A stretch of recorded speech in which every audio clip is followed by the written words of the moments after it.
Hello and welcome back to part 2 of our Stories from Every Culture. I am Miss Davis. I'm a 3rd grade ELA teacher at Minnie Ruffin Elementary here in Monroe. So today we're on part 2. So on last lesson we talked about fables. So we're going to talk about a different type of story from every culture on today. And that type is folktales.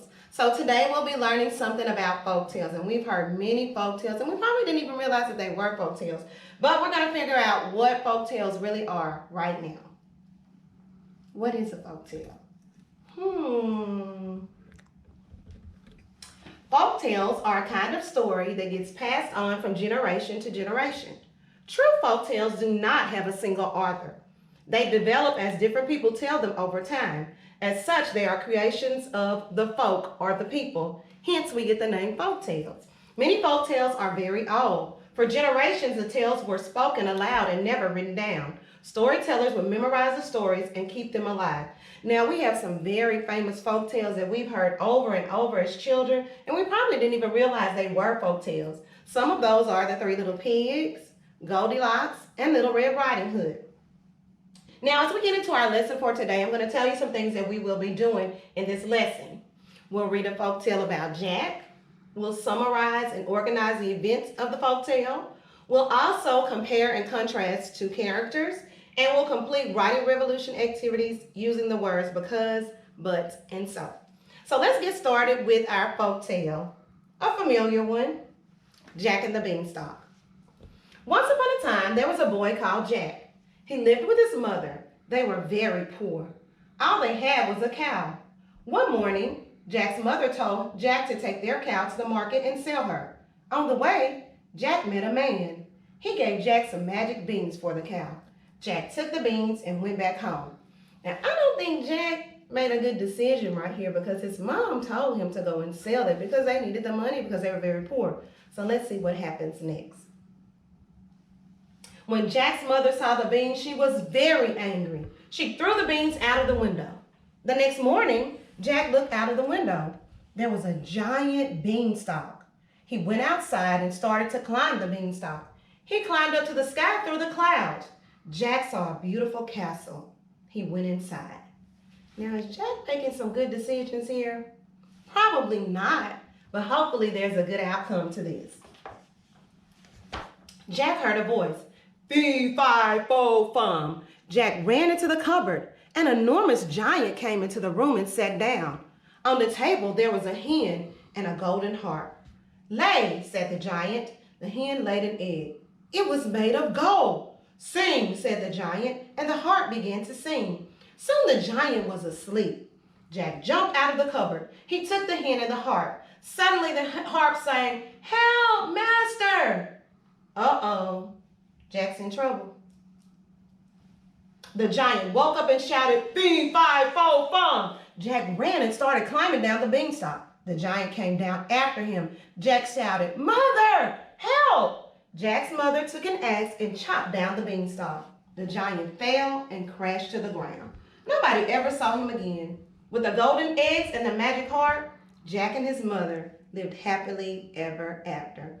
What a great ending to this folk tale. So now we're going to go into some more details. A lot of times when we read things, we got to figure out what did we read. So one of the things we use to figure it out is summarizing. And Miss Davis loves graphic organizing. So just about everything I do is probably going to be placed in a graphic organizer, but because it helps you to organize your thoughts and your thinking process. So here's the graphic organizer we're going to use today. It's somebody, wanted, but, so, and then. So the question that we're asking for somebody, who was the main character or the person? So we know who that was. Jack. Jack was the main character of our folk tale.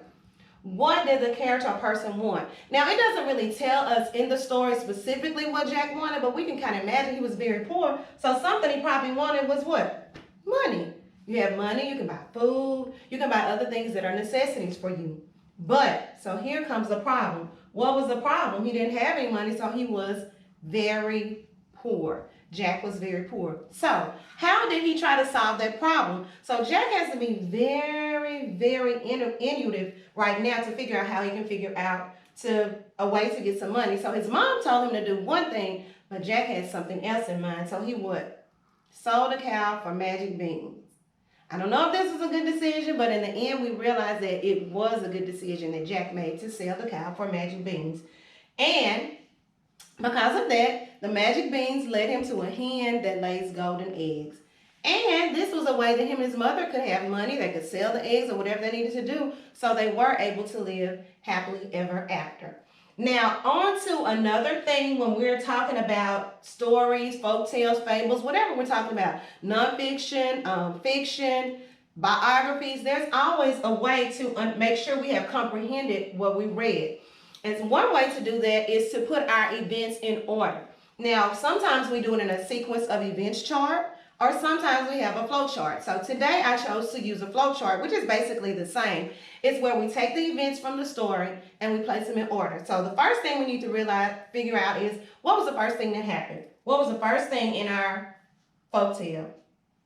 Jack sold the cow for some magic beans. They were poor, he sold the cow, and he wanted to get magic beans. So we know before then, him and his mom had a conversation, and she was like, okay, well, we need some money, so go sell the cow.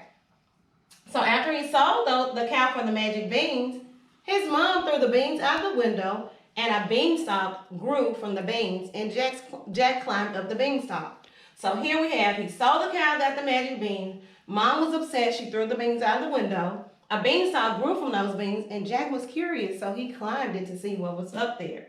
So after he climbed the beanstalk, he entered the castle that he saw at the top of the beanstalk. Now, he doesn't know who lives in the castle. He doesn't even know if someone is even in the castle, but because of curiosity, he's going on with his plan, and his plan is to see what's going on in that castle. So Jack hid in the cupboard, and he saw a giant hen and a golden harp. When the giant fell asleep, Jack then took the golden hen and the golden harp. The harp woke the giant, and he followed Jack down the beanstalk. So we have Jack sold the cow for magic beans. Mom threw the beans out of the window. A beanstalk grew from the beans. Jack climbed that beanstalk. He entered the castle that he saw at the top of the beanstalk. Once he was in the castle, he had to hide because he saw a giant he also saw a hen and a golden harp. When the giant fell asleep, he said, you know what, this is my opportunity. Let me get out of here. But first, let me take this hen and this harp because it may be beneficial to me. So he took the hen and the golden harp. But he didn't know that the harp was going to wake up the giant. So the harp woke up the giant, and he followed Jack down the beanstalk. So to end our folktale, what happens? Jack's mother chopped down the beanstalk, and the giant fell and crashed to the ground. And we know that we never saw the giant again. And Jack and his mom lived happily ever after. So this is another way that we can organize thoughts or summarize what has happened in a story. And like I said, graphic organizers are a great way to organize your thoughts, because we could have this all mixed up, but because we have a flow chart and we're going in order or in sequence, we can keep those thoughts in a correct process. I'm sorry, guys. Okay, now this is another thing that helps us with our comprehension. Comparing and contrasting. Now, when you compare and contrast, when you compare, you tell how things are the same. And when you contrast, you tell how things are different. Just like in this picture, we can compare these two ice creams. We can say, what? They're both ice cream. But one is a popsicle, one is an ice cream cone. So that we compare and we contrast those. Likewise with the two pails. They're both pails, but one is yellow and one is blue. So when we think about comparing and contrasting this comprehension skill, we have to remember that comparing and contrasting is necessary for interaction with the environment. We compare and contrast things all day without even really realizing that that's what we're doing. So finding differences and or similarities helps students organize both new and known information. So when you compare and contrast things, you may think about, I had this last time and it was this, but it's the same this time because it's this. So a lot of times when we see things in the environment or we are introduced to new things, we use our comparing and contrasting skills without even knowing that we're using those.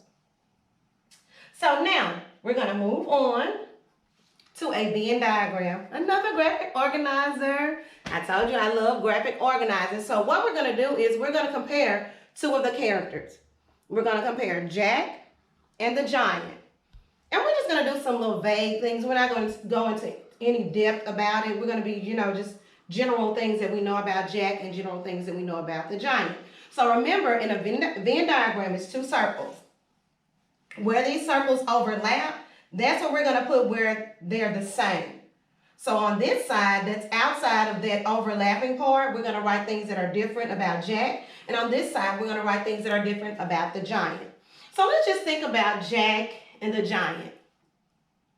What can we say about Jack? Obviously, Jack is what? Small. And the giant is large. So those are two things that are different about Jack and the giant. Something else that we know about Jack, he is what? Curious. Because he climbed that beanstalk and he didn't know what was going on. And we know that the giant is what? Mean. We know he's mean because he what? Chases after Jack because he took his harp in his hand. And we know that Jack is poor because his mom told him to sell the cow to get some money, but he sold it and got some beans. And we know that the giant is rich because he has a hen that lays golden eggs and a golden harp that sings at his command. So mostly that's what rich people do, I think, because I'm sure a poor person wouldn't have a golden hen or a hen that lays golden eggs. Now in the middle, we're just going to do one thing that we know are the same. One thing that we know is the same about Jack and the giant. And the one thing that I could think of that you probably will, and my students will say this too, Miss Davis, they're both boys. They're both boys. Exactly. So instead of saying boys, I said they're both male. So Jack is a male and the giant is a male as well. So this was a great way to compare and contrast anything. You can do that with in science, social studies, even in math if you're comparing and contrasting shapes. So this was a great way to organize things with, or ideas about two different characters. Now the next part of our lesson we're going to move on to is a because, but, and so. It's a writing revolution activity. So what you do is you start with a stem. So each sentence will have this same stem. Jack climbed the beanstalk. So we'll do Jack climbed the beanstalk because, Jack climbed the beanstalk but, Jack climbed the beanstalk so.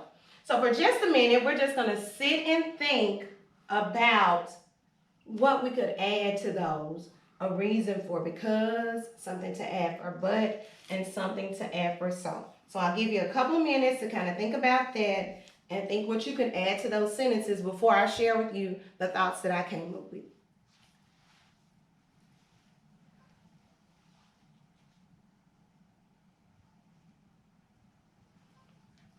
Okay, so let's start with because.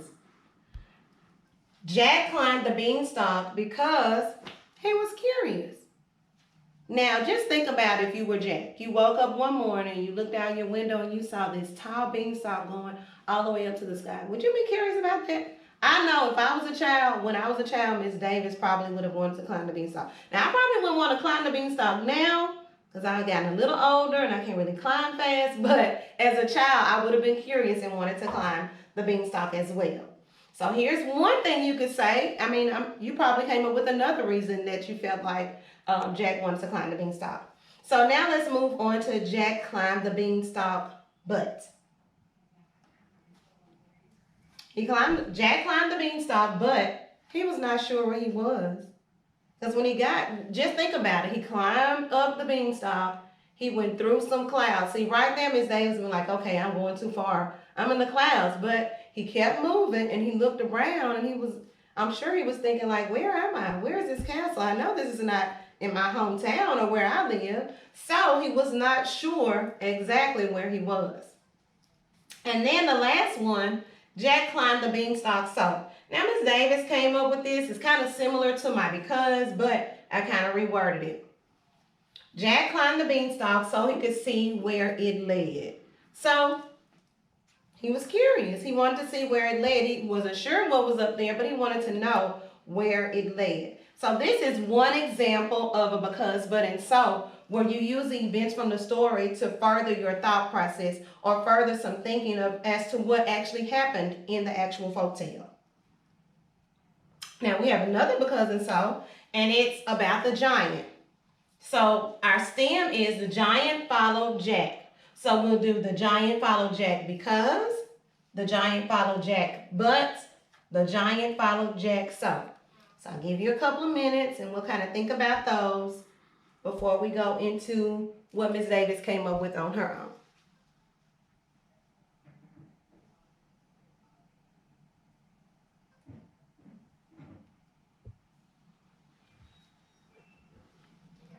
Okay, so the first one, the giant followed Jack because. The giant followed Jack because he stole his hen and heart. Now, I don't know about you guys, but if I'm able to follow someone who takes something from me, I probably would be like the giant and try to say, not to be like confrontational or try to fight, just to say, hey, those are mine. Or to see if I can probably diffuse the situation or try to make it a little better. But in this folktale, that was not the giant's plan. He did not want to diffuse the situation or make it better. He just wanted his things back. Okay, the giant followed Jack, but he fell off the beanstalk. And we know why he fell off the beanstalk. He fell off the beanstalk because Jack's mother chopped it down. So sometimes it's not good to follow people. And see, I think he got a little bit more than what he bargained for. So now our last one. The giant followed Jack so he could get his hen and heart back. So he followed him in order to get his hen and heart back, but it didn't work out for him.